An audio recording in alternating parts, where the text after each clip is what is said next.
If you live in an RV, this happens all the time. You walk out with full hands and the screen door stays open. Bugs get in, or your pets try to sneak out. That's where the Safoner RV screen door closer comes in. Once it's installed, the door closes itself every time. You don't have to think about the screen door anymore. It helps keep bugs out and kids and pets safely inside.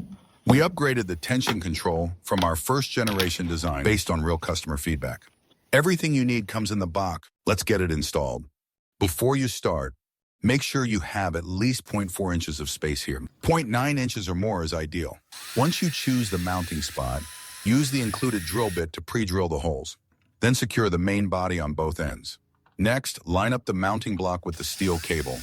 Drill into the door frame and fasten it with the black-coated screws.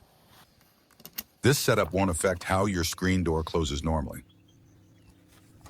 Go ahead and thread the cable through the mounting block, then slide the rubber sleeve onto the end.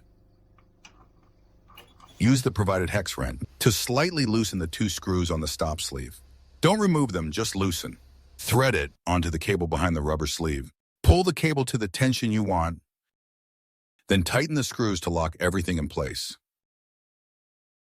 Now test the door. If it doesn't fully close, loosen the stop sleeve. Pull the cable a little tighter, slide both sleeves close to the mounting block, and tighten the stop sleeve again. If the door closes too hard, do the opposite.